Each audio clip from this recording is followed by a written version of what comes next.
নমস্কার বন্ধুরা, মহাদেব গার্ডেন থেকে কল্যাণী বলছি। আপনারা কেমন আছেন? আশা করি ভালো আছেন। আমিও ভালো আছি। বন্ধুরা, এবার শীতের সময় চলে আসছে আস্তে আস্তে। আগস্ট মাস চলে গেল, সেপ্টেম্বরের আজকে 1 সেপ্টেম্বর। এবার আপনারা শীতের গাছের জন্য সবাই তৈরি হয়ে যান আস্তে আস্তে করে। যারা বীজ পোঁতার পুঁতে দিন, আর যারা কাটিং করবেন এরকম আমার মতো, আপনারা সেই কাজটা শুরু করে দিন। তাহলে সারা শীতকাল ধরে আপনারা শীতের ফুলগুলো পেতে পারবেন। এই দেখুন, চন্দ্রমল্লিকা গাছটা আমার 2 বছর আগেকার, কাটিং করে করেই আমি বাড়িয়েছি। এতে 3টে কালারের চন্দ্রমল্লিকা আছে। এবার এইগুলো দেখুন শাখা পোশাখা বেরিয়েছে।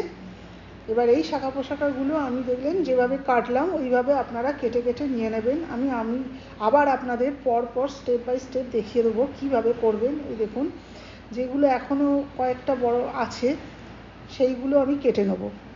নিয়ে এইভাবে আপনারা সমস্ত ব্রাঞ্চেসগুলো কেটে নিয়ে এইগুলো থেকে আপনারা আবার চন্দ্রমল্লিকা গাছ বানিয়ে ফেলতে পারবেন। দেখছেন, এইটুকুনি গাছ থেকে আমি কতগুলো শাখা পোশাখা বের করলাম। এইগুলো দিয়েই আমি আবার নতুন করে গাছ বানিয়ে নেব। আপনারাও তাই করবেন, শুধু কেন কিনতে যাবেন? একটা গাছ থেকে আপনারা তো অনেকগুলো গাছ বানিয়ে ফেলতে পারবেন। এইগুলো আপনারা এইভাবে কাটবেন। কেটে নিয়ে এইগুলোর জন্য আপনারা ভালো মিডিয়া তৈরি করে নেবেন, সেটাও আমি আপনাদের এই ভিডিওতে বলে দেবো। আর আপনারা এইভাবে কীভাবে গাছটাকে পরিচর্যা করলে আবার সেগুলো রিগ্রো করে ফুল পাবেন সেও আমি বলে দেবো বন্ধুরা এই ভিডিওর মাধ্যমে। আপনাদের এই ভিডিওটা যাদের ভালো লাগবে অবশ্যই আপনারা সাবস্ক্রাইব করবেন, পাশে থাকবেন, লাইক করবেন, শেয়ার করবেন বন্ধুরা। এতে আপনারা যে ফাঙ্গিসাইডটা দেবেন সেটা হলো সাপ ফাঙ্গিসাইড দিয়ে আপনারা মিডিয়াটা তৈরি করবেন। মিডিয়াতে আপনারা এর মধ্যে দেবেন বালি, দেবেন বেশি করে একটু বালি দেবেন, তারপরে কোকোপিট দেবেন, আর গার্ডেন সয়েল দেবেন খুব অল্প করে বন্ধুরা। দিয়ে একটু সাপ ফাঙ্গিসাইড দিয়ে এই মিডিয়াটা তৈরি করবেন। এবার এইভাবে দেখুন, আমি যেভাবে দেখাচ্ছি সেইভাবে আপনারা এই গাছটাকে কাটিং করে এইভাবে আপনারা বসান।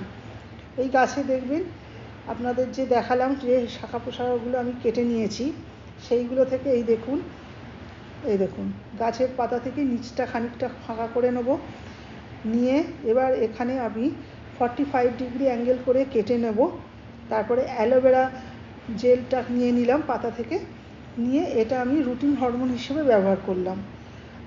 দেখছেন, এইভাবে আপনারা প্রত্যেকটা ডাল এইভাবে কেটে 45 ডিগ্রি অ্যাঙ্গেল করে কেটে নেবেন। নিয়ে এইভাবে রুটিন হরমোনটা লাগিয়ে আপনারা বসিয়ে দিন। এর মধ্যে বেশি জল দেবেন না বন্ধুরা, দিলে যা নতুন যে শিকড়গুলো বেরোবে সেগুলো গলে যাবে। আপনারা হাত দিয়ে দেখবেন যখন সয়েলটা শুকিয়ে আসছে তখনই অল্প করে জলের ছিটা দিয়ে দেবেন, বেশি জল একদম দেবেন না।